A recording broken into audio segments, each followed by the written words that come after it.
This is, of course, ISACA South Florida's webinar taking place on December 8th that is about defending digital nomads in the era of ransomware. And we're very lucky to have a couple of flexible and open-minded presenters with us today, because there has been some difficulty in getting the registration information out. I apologize for that. That's on our side, specifically that's on my side, not on theirs. So please don't hold it against them. My name is Rob Valdez, and I'm currently volunteering as the president for ISACA South Florida. And we also have on the line Ryan Barras, who is the director of programming for ISACA South Florida. We're going to have this brief introduction, hop into the presentation, make sure we give Chris and Storm from Red Canary plenty of time to discuss about this. And then if there's time at the end, we'll have some Q&A and wrap up so that we can get some of your questions answered about this topic. Please remember that the best way to join this session is through the Zoom client. There will be some polls available, and you can write questions in the Q&A module below. Also, don't forget that next week we have our holiday party. I'll just throw that information up there and direct you to our website so that I don't take up any more of the time of Chris and Storm from Red Canary. So, gentlemen, thanks very much for being so flexible, and please go ahead and take it away. Hey, thanks so much, Rob. Absolutely no worries. Glad we're here with all of you to be able to present on this topic. Definitely appreciate the invite and the work you guys have put in as we set up this event. So thank you both for that. As for everyone else, the question of COVID, I am going to pull up a screen and hope that everyone can see it. Make sure it's the right one. All right. We get some confirmation that screen is good and up. Good. Thank you. You're good, Chris. Appreciate you. So yeah, so we're here to talk about digital nomads in the era of ransomware. I think ransomware is a very, top of mind topic for most folks in the InfoSec community. And I think as we've seen some shifts over the last couple of years, it's just getting harder for us, right? So to kick this off, Rob, I believe we have a poll question on is everyone here familiar with digital nomads today? Give this some time to fill out. All right, so it looks like about 70% of people have answered, and it looks like a majority of folks have not, are not familiar with digital nomads, which is great. We're here to introduce you to the concept and then share some hints and tricks as to how we can stop ransomware from affecting digital nomads. So first and foremost, what are digital nomads, right? I think this is a really important topic in that we're not returning to normal. We've seen, so truth be told, right, I'm on the sales and vendor side for Red Canary, and in our conversations just in day-to-day, there's this lingering expectation that we'll be returning to normal at some point. And I just disagree with that. I do not think that we're going to return to normal. I think COVID has drastically expedited the workforce working from really wherever they want. It's no longer work from home. It's no longer work from your local coffee shop. It's work from wherever you have connections. I certainly, and I think Storm and Ryan are in agreement that we expect this shift in corporate America culture to continue. I don't think that this is going anywhere anytime soon, and it's only going to become more ingrained in the employees. I, for one, can speak honestly and say, if I were looking at a job offer and it didn't offer full-time remote, it's going to be lower on my list of priorities of jobs that I want. Work from home was clearly accelerated by COVID-19 and the variants, the multiple variants, and it has just proved that work continues whether we are all sitting next to each other or not. That's the level of connectivity that we're living with in this world today. So how does that affect InfoSec professionals like yourselves, right? We're so accustomed to having our corporate castles, our networks, our firewalls, and everything in our HQ, right? That is our safe zone where everybody's bringing their stuff and connecting to an incredibly secure and tight network. That's going away. Now you've got endpoints just scattered about all over, and they may or may not be your final stand for protecting your environment. And I think this is the big question. There's obviously a big push that we need InfoSec professionals working. There are a lot of job openings and just not as many people to fill them. And that is making leadership question, how is our top talent going to respond to this? You know, your talent that is on your team, your experts are going to go somewhere that allows them freedom and flexibility. So here are just some very simple examples, right? Here's an article off of BBC that Malta, the island, is welcoming digital nomads. Deloitte, all of their companies in the United States are working from home. PwC, all US-based employees no longer have to go to the office. Twitter, right? This is a trend we expect to continue. So this is what we're looking at today. Over the last 2 years, what we're looking at is roughly 67% of the white-collar workforce in the United States is likely to be working from home any given day. That's 2/3 of the white-collar workforce any given day is working from home. Sometimes they go into the office, sometimes they don't. I know for me, I work from home exclusively, as does my colleague Storm here. And so we actually expect to see these numbers continue to trend up based on the continuation of, you know, challenges that the world is facing. And the proof is in the pudding that these remote workforces are just as effective as being local. Now, don't get me wrong, on-site, in-office visits, very important. Team collaboration is obviously very important, but it doesn't need to be 8 to 5, Monday through Friday anymore. People are working from home, they're getting their jobs done well, and they are living their lives as they see fit. A lot of freedom coming to the employees of corporate America right now. So that's where we are today, but where are we headed? So this is a very hypothetical and a little bit of conjecture here, right? Let's think 10, 15 years down the road. What is this going to look like? In just 2 years, we're looking at 66% of the workforce working from home or wherever it is they want to be. A digital nomad is very literally someone who is just on the internet from wherever they want to be. There are a lot of people taking advantage of this opportunity in regards to not just companies, but federal and local governments across the world.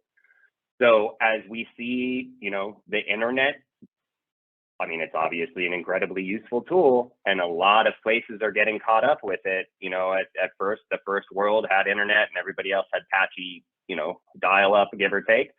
That's going to change. Everybody is going to be connected with high-speed internet at some point. We are shifting from a local community to a global community through the use of, you know, internet-connected apps. That is happening. Based on some of the resources that I looked into for this presentation, the expectation is that roughly 1 billion digital nomads, again, people who don't have roots anywhere, they are working from wherever they seem fit. You know, think of an Airstream with Wi-Fi connectivity. Park that thing in the Badlands in South Dakota, work from there for a couple of weeks, head out to the Rockies in Colorado, work for there, right? That's the idea of a digital nomad, is they never have to be located in one location. And the expectation is there'll be more than 1 billion of them in the next 15 years. So that would be roughly what, 1 in 9, 1 in 10 potentially, based on the population of the globe. That's quite a bit. That should be a little concerning for a lot of InfoSec professionals. And I think that, as I'd mentioned, with the federal governments around the world are taking advantage of getting top talent, right? People who are in a position to work as a digital nomad, you know, a lot of IT professionals, sales professionals as myself, right? Tends to come with a high salary in the 6 figures, and the ability to work remotely. So governments across the world are taking advantage of that. There are already today visas that you can apply for to be a digital nomad. They will cover relocation fees. They will remove any tax burdens for you living in their country and working from there. You don't have to pay taxes because you're already paying taxes in the States. They want your local money in their local economy. Even in the United States, Tulsa, Oklahoma has already been doing this. They have been offering a $10,000 relocation stipend to white collar workforce, thinking of those, high five, six-figure employees who are going to go work and set up shop there for at least a year. That's kind of one of their stipulations. But something they noticed, and I think this is really the big driving economical factor as to why people want digital nomads around. For every dollar they spent recruiting digital nomads to come, they saw an increase of $13.77 per person, per dollar in their local economy. So as of right now, they've added over $70 million to their local economy simply by inviting white collar workers who can work remotely to work in Tulsa, Oklahoma for a year. This is the impact that digital nomads are going to be making on the global scale. This is no longer just Tulsa, Oklahoma. This is, think about Bali, think about Israel, think about Portugal. You can be on your laptop, you can be coding things, you can be responding to alerts, you can be responding to emails with a Mediterranean breeze hitting you. And if you're there for 2 weeks and go home, great, nothing changes except for what your security team is going to have to deal with. On top of that, advancing travel technology, right? Magnet levitation trains. It won't be unreal for somebody in San Diego to go and have a cup of coffee with a friend in San Francisco, just in the morning. That is going to come. Maybe not today, maybe not tomorrow, but the future that we are heading into, for all intents and purposes, was created by, sci-fi writers in the 50s and 60s. They kind of, in my mind, set the flag as to what technology can accomplish, and we have more or less followed that path. Maglev trains, hypersonic plane rides, right? It's going to take 2 hours to get from New York to London, right? It's going to become a very connected global community, and your employees or potential employees will take advantage of the opportunities ahead of them. I'm sure I'm not the only one who thinks to himself that, why wouldn't I'm a weird sleeper, and I know that. I know that I'm up at weird hours. Why not go stay in somewhere like Israel for 2 months and work and have a 4 a.m. to noon workday and then have the rest of the time to myself? That is an opportunity that is very exciting for me. And it is something that I plan on taking advantage of. And I know I'm not the only one. So thinking about the future of digital nomads and how they're going to affect your workforce is something that we need to start thinking about today. Like I said, this isn't going to happen tomorrow. The future is shaping itself today, and so the time to prepare for these things is now. With that, I am going to hand this over to Storm, and what we're going to walk through is a way to use endpoint data to monitor these digital nomads who are out scattered about the world to make sure that their connection to your corporate environments are not going to be taken advantage of. And so Storm, with that, if you could go ahead and unmute video on, look at you, you look great. We'll talk a little bit about ransomware specifics. Yeah, awesome. Thanks so much, Chris. Really good stuff there. Just to recap, I am Storm Beasley. I'm a customer solutions engineer here at Red Canary. Basically, that just means that I get to speak with new customers and hopefully teach them a little bit about what Red Canary does. To go through the table of contents, kind of what I'm going to talk about from the technology perspective of what everything just basically Chris went through. First, we'll go through what MITRE attack is. For anyone that's not familiar with it, we will discuss everything associated with it, why it's important, and everything that we can use it for. Then we will go into the real world example of us being able to detect early signs of ransomware in one of our customers' environments and stop it right in its place. And then finally, we're going to talk about defending those when their shield is down. Basically, just some tips and tricks and procedures that you can do to A, understand where you stand right now as it pertains to your endpoint security and ransomware, and then B, hopefully improve that in the near future. Next slide, please, sir. Awesome. So what is MITRE ATT&CK? And MITRE ATT&CK is a globally accessible knowledge base of adversary tactics and techniques based on real-world observations. So put simply, MITRE ATT&CK is a collection of tools, techniques, and processes used by adversaries to perform malicious activities. It's informed by threat intelligence and real-world data. People can contribute to this as they find it. And this is something that not only Red Canary uses, but a lot of other security vendors and personnel use. Next slide, please. So why is MITRE ATT&CK important? A few different things. One, documentation. So we have to make sure that we're documenting TTPs. You'll hear me say that. That stands for tactics, techniques, and procedures. We have to make sure that we're documenting them used by adversaries. It's vital in understanding how we can better protect ourselves from it and understand exactly what they're using and how they're using it. Then we have tactics. Tactics represent the why, the goal the adversary is trying to achieve in this part of the attack. A good example of that is persistent tactic, and that represents techniques and sub-techniques used to keep access to systems across, restarts, change credentials, or other interruptions to the system.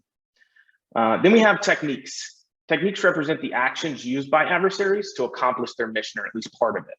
An example of persistent technique include any access, action, configuration changes that lead the adversary to maintain their foothold on the system, such as things like replacing or hijacking code or adding their own startup code or something of that nature.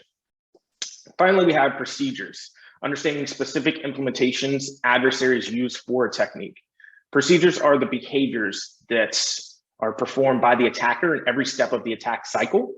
A good example of that would be malicious code being injected into a PDF file or a link to a cloud drive that drops a threat onto an endpoint. Next slide, please, sir. So what's an example of a tactic, a MITRE ATT&CK framework tactic? To show an example and add more context, here's an example of a tactic defined as lateral movement and all the actions that can be taken after that. Lateral movement consists of techniques the adversaries use to enter and control remote systems on a network. Reaching their objective often involves typically pivoting through multiple systems and accounts to gain elevated privileges. Adversaries might install their own remote access tools to accomplish lateral movement, or they can even use native network and operating system tools, which may even be stealthier in their attack. Next slide, please, sir.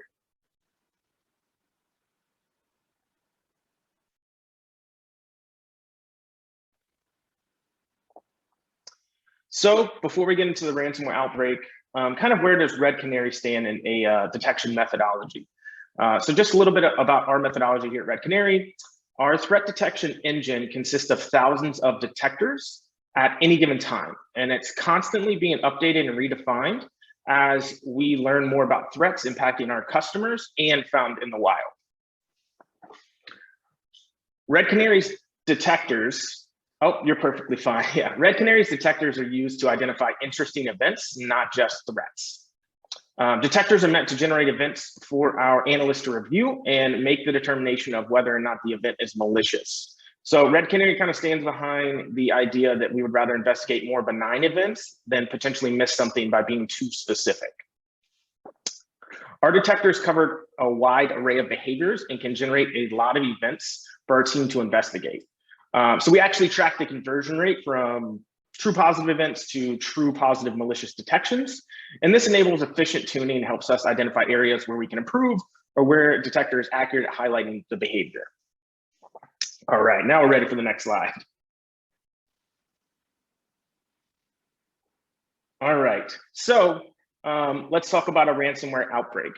So now you've had a lot of background about the digital nomad, work from home stance, MITRE ATT&CK, and just that little tidbit about Red Canary. We're going to transition into a real world example of a ransomware outbreak that we, Red Canary, identified in one of our customers approximately 18 months ago, and how we were able to identify and stop this threat. Just for context, this adversary in this instance was able to gain initial access through a spear phishing campaign. That email contained a PDF attachment, and once somebody opened it, it reached out to a Google Drive and downloaded an executable file known as Bazaar. Next slide, please. Before we jump in, one thing I do want to mention is we do have a blog post that describes all of these events more in depth and more technical. We can actually send that out after this webinar, but I'm just going to touch on things at more of a high level. So the timeline of events, we're going to go through these 10 different detection opportunities and how we were able to collaborate with this customer before files were encrypted. We understand that files being encrypted are 100% indicator of ransomware, but by that time, it's 100% too late. We've actually been tracking ransomware for many years and have many analytics in our threat detection engine aimed at uncovering ransomware TTPs. These 10 detection opportunities that we'll show you today were identified within a 50-minute time frame, and it's likely that this customer was just a couple hours away from a full-blown ransomware attack. Next slide, please. Awesome. So this is how this is going to be laid out from a detection opportunity perspective. We're going to start with the category that fits within MITRE. Our first detection opportunity is categorized within privilege escalation, which is when an adversary tries to obtain higher level permissions on a system. Next slide. The next section is the sub technique. So here the adversary is leveraging a technique called process injection in order to disguise themselves as a legitimate process. This type of behavior can be difficult to detect because the attacker is trying to hide itself within trusted tools such as command.exe in this case. Next slide. And in the third section, we're going to go through the specific Red Canary detector that was leveraged to identify this behavior. In this instance, we were able to detect this first behavior by looking for instances of command prompt, making network connections and executing without any command line parameters, which, as you can imagine, is very interesting and suspicious.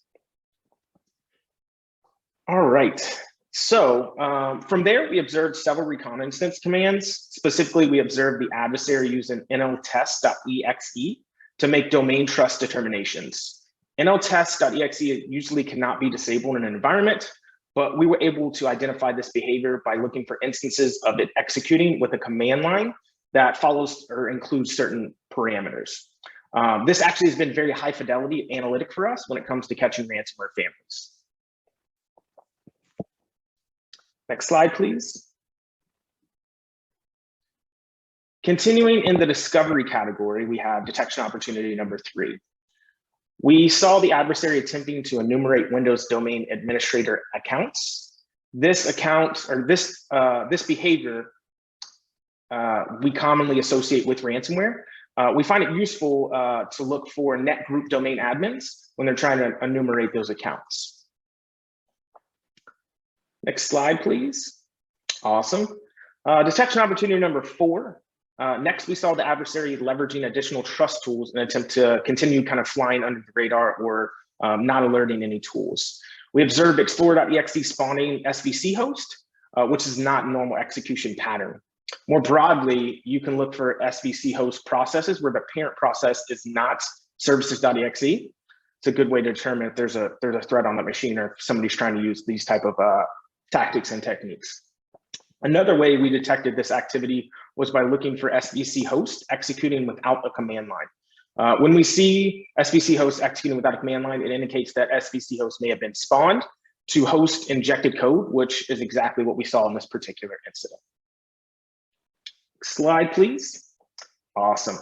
Detection opportunity number 5. So in this part of the attack, is Cobalt Strike was dropped on the endpoint and executed by run DLL32. Basically what this did is this allowed for the intrusion to spread laterally using WMI, which eventually spawned PowerShell to run an encoded command. The encoded PowerShell command created another Cobalt Strike beacon. So doing things like looking specifically for PowerShell with any variation of encoded command switch is a great way to catch, this specific evil and other evils as well. But if that's too noisy for your environment, because it definitely can be if you run encoded PowerShell commands a lot, you can also look for instances where PowerShell is a child process of command.exe. Next slide, please. Detection opportunity number 6. So now we actually see successful lateral movement with Cobalt Strike's PowerShell module. With this, run DLL32 spawned with no command line arguments and performed multiple network connections over SMB to other systems. Seeing run DLL32 spawning without arguments is very, very suspicious. So we recommend looking out for not only that behavior, but also those network connections being made. Another way to look for this particular threat here is to look at the Windows event logs for events ID 7045. Event ID 7045 records the creation of new Windows services. Next slide, please. Awesome. Detection opportunity number 7. So here we observe the attackers enumerating enterprise administrator accounts. This is a discovery tactic and can be used to gain information about the environment and help adversaries determine which account exists to aid in follow-on behavior. So we actually recommend looking for commands that list out these accounts, such as netgroup enterprise admins / domain, something of that nature. Next slide, please. All right, detection opportunity 8 consists of many indications of activity for multiple DLLs being loaded and associated credential operations to regserve32 making external comms. Adversaries in many cases use credential materials stored in process memory of LSAS, and that can actually be harvested by an administrator system account. So to pause there, you can kind of see how they moved up the chain, particularly the kill chain. Not only did they start by gaining access to the system, moving laterally to now doing credential access or credential sniffing, specifically using LSAS, the credential dumps may allow for obviously possible additional lateral movement within a device or over the network medium. Some of the signals or behaviors in this detector pointed to Mimikatz. If you're not familiar with Mimikatz, it is a tool that adversaries and attackers use to do just that, steal credentials, and it's actually considered the 6th most prevalent threat across industries from Red Canary's research. Next slide, please. Awesome. Detection opportunity number 9. The next signal was code being injected into regserve32 via Bloodhound. This tool performs a massive amount of reconnaissance of network hosting Windows systems to find privileged accounts to target. This tool tends to be very noisy in large environments and easier to spot when it's looking for many SMB connections over port 445. When working with smaller environments, it's best to tune your detections or your discovery to what is considered a normal volume of traffic. Our detector set a threshold to look for behaviors above normal day-to-day established connections. Next slide, please. Awesome. So last but not least, detection opportunity number 10. Finally, in the last minutes, the threat executing its task, within the last minutes of the threat executing its task, within this network, we come to another discovery tactic. And this one is actually looking at the Active Directory infrastructure. The adversary may have been looking to gain a larger foothold in the environment by identifying other accounts with elevated privileges. This could be used for both internal and external needs like exfil of usernames, passwords, or further lateral movement across the environment. In this particular instance, we actually observed the operators downloading and executing adfind.exe. Adfind.exe is an open source tool that extracts information from Active Directory. So you can try looking for activity of adfind.exe or disallowing it in your environment completely. Next slide, please. All right, defend those when their shield is down. So we know that's a lot. However, in under an hour, we saw all that activity and not only saw it, but detected on it. We were fortunate that the initial access activity was detected within minutes, as a lot of the preventative controls were ineffective and the adversary was just blazing speeds, moving fast across the environment. What we did is we immediately notified the customer and began rapidly responding to stop the adversary as quickly as possible. Thankfully, there was no ransomware at that medical center that day. Beyond behavior analytics, that might help unearth potential malicious activity in your environment. There's also a list of proactive and reactive security controls that may help block or limit the infection of ransomware. So here are a few tips, tricks, and preparations you can take against ransomware. So be on the ready. first and foremost, you have to make sure that you're maintaining updated operating system software and firmware. That's probably the biggest piece of advice that anybody can give around ransomware. Typically, a lot of these techniques and tactics and procedures are vulnerabilities that are known and can be patched up. Try to get a real world feel of what these incidents are and how you would respond to them. Possibly perform like a ransomware simulation or even like just a tabletop exercise. Do things like identify each of the people that be involved and the responsibilities. And then do things like measure your response capabilities and try to improve that over time or compare it to the different simulations. In the unfortunate event that you do fall upon a ransomware attack, you have to act quickly. First and foremost, isolate and quarantine endpoints. Anything that you might suspect be infected. If you have an incident response partner, we suggest you call them immediately. If you don't, then definitely consider calling one as soon as possible. Finally, what's your recovery plan? So backups, maintaining backups of important information and have a plan for recovering your backups. It's also very, very important to periodically test your ability to recover from backups.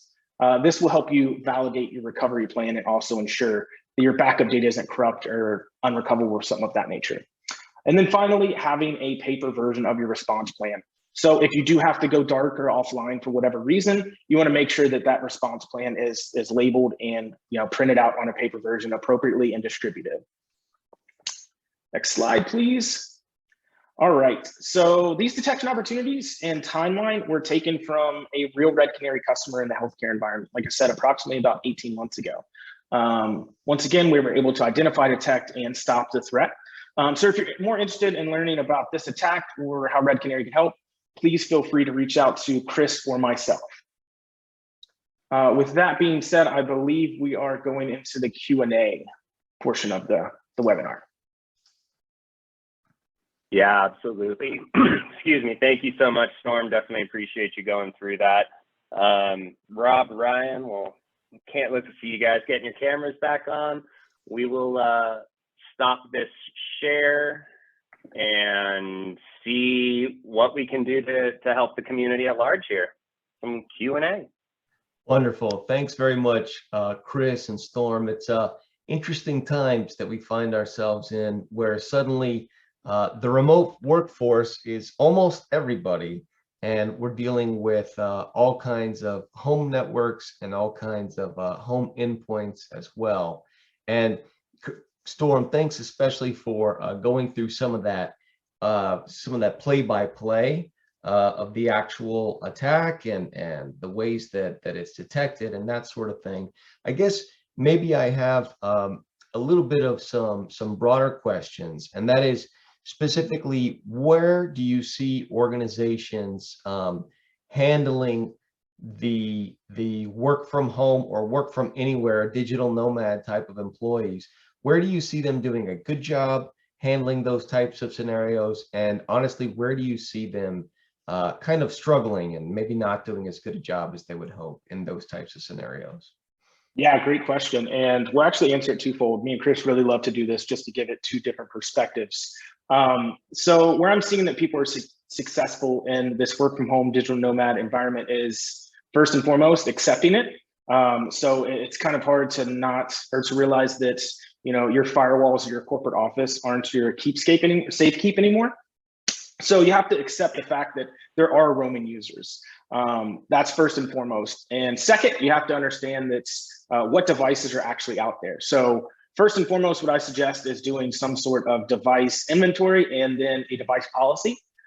So like here at Red Canary, we're not allowed to use our own personal devices for anything. Maybe that's different in your organization depending on what you do, but obviously we're a security company and everybody would frown upon that.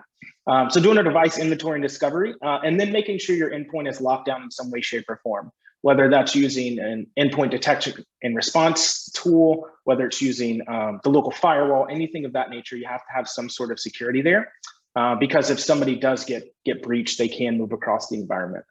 And then finally, zero trust is becoming very big. Not sure how everybody is familiar with zero trust, but essentially what it is all the information access applications live in the cloud, and it's a block all first type of capability. So that way, if somebody does get get breached, if ransomware is on somebody's machine like myself, they won't be able to have access to the, the crown jewels or something of that nature. Chris, do you have anything to add on? Any thoughts around that? I do. So yeah, just quickly thinking about your question, Rob, I think where I've seen some shortcomings in my conversations is really, it's your standard mix of security awareness, right? I think first and foremost, the security awareness stuff is vital for the company, right? That ransomware attack that we just went over was a spear phishing campaign, right? Clicking links is just terrifying. I was having a conversation with someone the other day who we both let our personal Gmail accounts fill up because clicking the unsubscribe link on my personal laptop is kind of scary to me. So I just block senders. I think another thing too is really that I've seen some people fall short is just basic security hygiene. I've noticed, through conversations with our customers that there are users within their environment who are downloading, coupon clippers and mouse jigglers and just increasing that potential attack vector, right? Having those, they're not going to trigger any alarms within your security system, but you definitely don't want those on your endpoints, right? You don't know whether those are trusted or verified pieces of software. You don't know if they have backdoor exploits. Like get that stuff out of your environment because it's just an opportunity for somebody else to take advantage of it. And then I think, on a higher, more philosophical level, I think people are still slightly in denial as to where we're headed as a community at large. I think that there is this grasping of hope that we are going to return to normal and your corporate castles are still going to stand. And I just disagree with that entirely. I can't say strongly enough that normal is gone. This is normal now. This is where we live. This is how we're living. And it's only going to continue. I think if you look over the years and years of human existence, freedom is what people are all after. And this accelerated work from home change has granted people the freedom to take care of childcare. They have the ability to do some chores during the day, right? I do laundry during the day. I do dishes during the day. Like my house is clean because I don't commute anywhere. That level of freedom and my ability to have free time in my life is not something that I'm going to be giving up. And I feel very strongly that many others are not going to as well. I think if we look back at that trend, right, that we looked at that second or third slide, something I should have mentioned is that over 80% of respondents to that Gallup poll said that they would not entertain a new job that doesn't offer hybrid or fully remote work. That's 4 in 5 employees will not entertain a job that doesn't offer that. So if you're sitting there still holding on to the notion that normal is coming back, today is the day to start breaking that thought down, because this is coming. But I think those, I think what Storm hit on, as well as some of the additional just, SEC hygiene, SEC awareness, I think it's blocking and tackling, right? 85% of stuff is going to be taken care of through basic blocking and tackling. Chris, there's a question that came in here also for both you and Storm. Oh, there's another question just came in. But the first question was, do you see cyber insurance companies increasing premiums as more employees work from home? Yeah, I'll take this one first, Chris, if you don't mind, from a technical perspective. So absolutely, I think if I remember correctly, they've increased 50% year over year, about 100% since 2019. The big reason being is nobody is now safe, or essentially safe from cyber threats, right? It seems like every day we read somebody on the news, Canary, Bank of America, Delta, doesn't matter who it is, they're getting breached in some capacity. So because of that, insurance companies are having to pay out more. And of course, they are a business and they go by profits, and their loss margin is just increasing tenfold, right? So unfortunately, because of that, it's increasing. And I think it's bifold that work from home occurs, and obviously more threats occur because now it's arguably a little easier to infect, one person working from home than it is an entire corporation's network, or infiltrate somebody just via email versus it was, if you were utilizing some sort of email security on-prem or some of that nature. But yes, no, you're absolutely right. It's definitely increasing. Work from home has a lot to do with it, but essentially it has to do with there's more incidents. I believe they said that, I think the statistic is somewhere in the high 60s so we'll say 65 to 70% of organizations over 250 endpoints are going to be infected by some sort of threat in the next 12 months, if they already haven't been. So you can be not anybody particular, but somebody could be infected right now and not even know it. And that obviously attributes to the cybersecurity insurance premiums. Great. Yeah, and excuse me. And I think too, Audley had another question on kind of the cyber insurance that I'm going to touch on as well, around just the risk appetite increase. And so Audley, correct me if I'm wrong, I'm understanding risk appetite as coming from the insurance perspective, right? Riskier clients. Is that where you're coming from? I don't know if you can pop in. I'll answer it as if you are. I think that, no, I don't think that the cyber insurance companies are going to take on a higher appetite for risk, strictly for the reasons that Storm mentioned. Cyber insurance companies were, in the last, let's say, 5 years, right? It's been an uptick of getting used and abused. These insurance companies aren't acting similarly in regards to maybe my house insurance or my car insurance, right? I don't drive anywhere, so my car insurance premiums aren't changing. My house insurance, right? I am paying it out in worst case scenario, but I think everybody in the InfoSec community kind of understands that it's not necessarily an if, but a when. And so insurance companies are going to be taking advantage of that.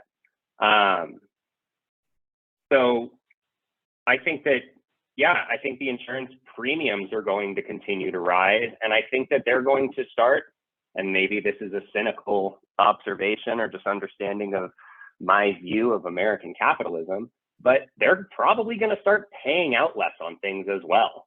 I think that they are going to go very incredibly tight on what they require from the people carrying their insurance as to documentation and everything in that realm, so that they can find a loophole and say, well, if you look at 3A in our contract, you didn't fulfill that, so there is a potential for a lesser payout or something of that nature. Again, as Storm said, insurance companies are businesses just like everybody else. And and Thompson, and there is some of that going on. His question, paying out less because OFAC supposedly will be cracking down on payments.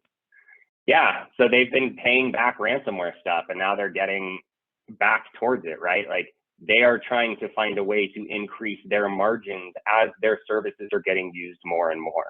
So it's not a new world for the insurance company, but I think it's a new velocity for the insurance industry when it comes to cybersecurity. And so, do we have any other questions, Rob? I know I've been trying to. Yeah, I think we skipped over one. The question was, any recommendations for preventing users from using company provided devices for personal reasons, and for preventing users from letting others use their company provided devices? So there's a couple ways you can go about this. It is a difficult task, and it depends on your organization's appetite for best practices as it pertains to security posture. First and foremost, you can do things like mobile device management. There's a lot of companies out there that basically will lock down a machine, and a company or a personnel can only use it for certain things, as well as you can install basically remote web security, so they can only go to certain sites. For example, you can disable Facebook, Twitter, all that stuff, gambling, pornography. So there's ways to do it there. But once again, it just depends on the company's appetite. So a lot of organizations they're becoming more strict as it pertains to security, but they're still a business. And if it has business impacting features to it, you might get some sort of stop back. But there's a couple of different ways. mobile device management and web security are probably the two biggest ones that I would start with. I think as a tinfoil hat wearing InfoSec lunatic as well, my first thought was a shock stick. I am not somebody who lets anyone near my computer for work. I'm not I lock it. I'm the only one in the house, and I lock it when I get up to go get water. So I think that's, the human element is, I think, the hardest part to control, right? We can use, EDR and data and antivirus, right? We can use all the technology we want to make sure that we are secure as possible. But there's a very large difference between somebody storming your castle and trying to break down your walls versus somebody opening the door, right? That's where the Mimikatz and the credential thefts and, the admin dump that Storm talked about in the ransomware, that's where all that stuff comes in. And, from a corporate standpoint, having visibility into those endpoints, I think on top of the mobile device management and the blocking, I think that visibility portion as well, should somebody do something of that nature, is also incredibly important. But as for preventing them from, letting their kid hop on to YouTube Kids, and I don't know that there is a way to solve kids wanting screen time and parents being like, yeah, you can have it, leave me alone. Yeah, life has gotten pretty interesting when your home and your office are the same place, and the devices are the same devices, and you've got Roblox on your work computer, which is terrifying, and plenty of other things to worry about as well, right? Actually, there's another question that came in on this same on the same topic, and that is, have you seen any real world incidents or successful attacks where the user's home network was exploited? Yeah, so we actually have. We have, because of a vulnerability in home routers. It was by Netgear. I'm sure most, if not everybody on this call, have heard of it. But what certain attackers were doing was identifying, certain executives or personnel at different organizations and scouring the web to see if they did have open ports, open IP addresses, and then specifically Netgear routers, and using that vulnerability to go into their network and essentially connect up to their machine. It's a lot easier when you're in someone's home network to just, simply move right over to their machine, versus it is to try to get somebody to click a suspicious link, like Chris was saying, download something malicious, anything of that nature. So we've actually seen that in a couple different scenarios where executives were getting, attacked via their home network. Yeah, that's pretty bad stuff. Maybe as we're wrapping this up, I'm just going to throw this on the screen real quick to remind everybody who's joining us from South Florida that next week, December 15th, from 6:30 to 9:30 p.m., we will be having a member holiday gathering at the Funky Buddha, which is in kind of Oakland Park, sort of Fort Lauderdale area. And everybody's welcome to come there. Please register so that we can keep a head count and make sure we know who's all going to be joining us for that session. And to reconnect after some quite a bit of time that people haven't necessarily been together. You can get more information on that on the website isacasfl.org. And I think that we probably could keep talking on this for quite a while, but I think that we actually have come to almost the top of the hour. So I want to make sure that I take just a moment to thank Ryan, obviously, for co-hosting this session with us, and then especially to thank Chris and Storm from Red Canary for a great job and some great information on this topic about digital nomads. So thanks everybody for doing this. I know it's super important on everybody's mind. And Rob, before we close out, I think, if I'm not mistaken, Chris, did you have one last survey question that you wanted to put out there? Yeah, I did. So I think there might be two, actually. Let's just go with that last one on, are you guys going to be thinking about digital nomads moving forward and how you're moving your security program? It's coming in. I've never gotten 100% on a test, and 2 people said no. Well, for the 84% of you who said yes, I'm glad that we were able to maybe shine a little bit of a light in the dark corner that not many people have thought about. And for the 14% who said no, sounds like you guys have your systems in place and you're rocking and rolling and not worried about it. So that's great as well. But I think, you know, when it really comes down to it, this is coming, and as always, we're just wishing the best for everybody. All right, thank you. Have a great afternoon, everyone. We'll be hopefully seeing you shortly. Thanks so much. Goodbye. Thank you, everybody. Take care. Bye, Chris. Bye, Storm. Thank you. Thanks, Brian.